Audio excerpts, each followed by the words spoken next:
Ko whakaō peti atu ngā uri o ngai tūhoi ki Rotorua kia pōhiri tia rātau ki te hui ahurei tuatahi a tūhoi.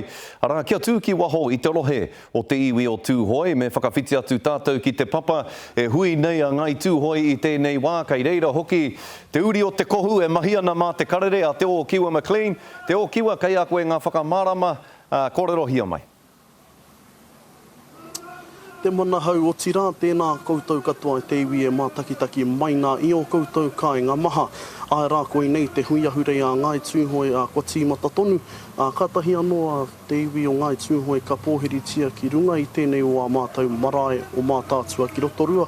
Kia hatia, kia whakatauhia te iwi kātahi ka mutu te kawe mai i ngā mate o te iwi anō hoki. Wai hoki e ki te mai nā koutou i muri āhau. Ko ngā taona e rā kua whakatauhia ki te mahau o te whare. Engari no te rangi tonu nei tīmata e ngā mahi whakataetae, arā ko ngā mahi hahau pōro tērā i tū ki roto o te teko.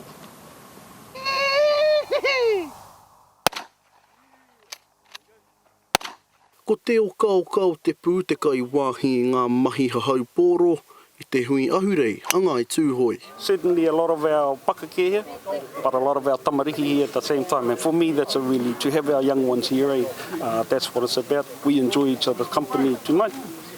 Have a good afternoon, really, about the whakawhanaunatanga, have a catch-up. Koe nei te tau tuarua kua whakauruhia te tākaro korowha ki te hui ahurei a tūhoi, me te aha kua whanake te kura. A while ago, te kraua te wharaui Milroy approached us about running a golf tournament to incorporate with the ahurei. So now we're in our second year.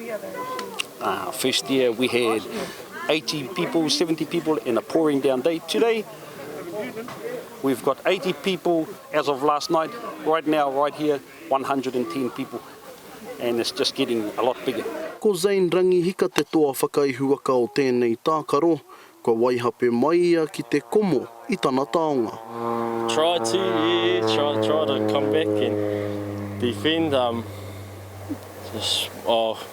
Especially there's a gross prize and that's my Koro's trophy, and so you try and keep that at home. Ai koni atu I te tahiraunga kai tākaro, tau tōhito mai kau mātua mai anō hoki. Prakitihi anō koutou I rata. Karakai.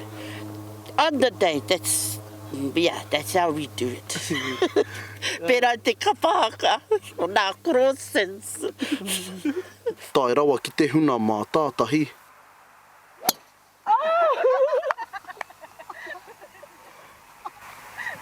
Oh, see, you don't want to put that on. Ta tūrawa iho ki te hunga waiwai tapu ki tēnei tākaro. Kua kutaku wātua tahi. Nei ai, pai tēnei ahua te awhinai a hoki nā ranatai, pēnei kiau.